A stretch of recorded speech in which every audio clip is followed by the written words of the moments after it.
ગત 12 જૂનના રોજ અમદાવાદના મેઘાણીનગર વિસ્તારમાં એર ઇન્ડિયાનું લંડન જઈ રહેલું વિમાન AI-171 દુર્ઘટનાગ્રસ્ત થયું છે. ભયાનક વિમાન દુર્ઘટનામાં અત્યાર સુધીમાં 297 લોકોના મોતની પુષ્ટિ થઈ છે, જેમાં ગુજરાતની પૂર્વ મુખ્યમંત્રીનો પણ સમાવેશ થાય છે.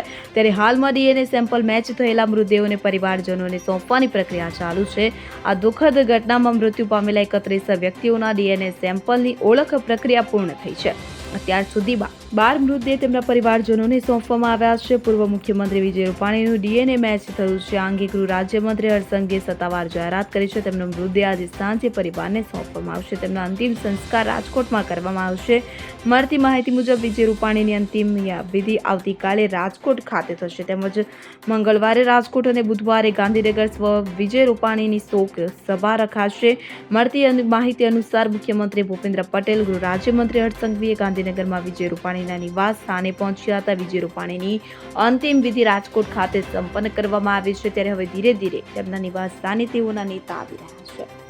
गुजरात के पूर्व मुख्यमंत्री, हमारे नेता, कई सालों तक गुजरात के कोने कोने में जिन्होंने अपना जीवन का महत्तम समय सामाजिक सेवा में दिया था, ऐसे हमारे नेता श्री विजय भाई रूपाणी जी का एयर इंडिया अहमदाबाद गैटविक की फ्लाइट के क्रैश में दुखद अवसान हुआ है।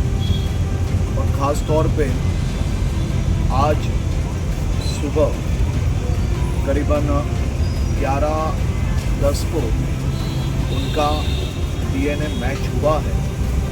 उनका पार्थिव शरीर परिवार एवं वरिष्ठ आगेवानों के साथ चर्चा होने के बाद आज 1 बजे समय नक्की होगा और आगे की जानकारी आप सबको दी जाएगी।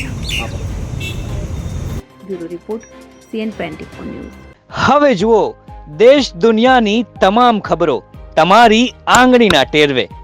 ઉઠાવો મોબાઈલ અને ગૂગલ પ્લે સ્ટોર પરથી ડાઉનલોડ કરો અમારી CN24 ન્યૂઝ મોબાઈલ એપ.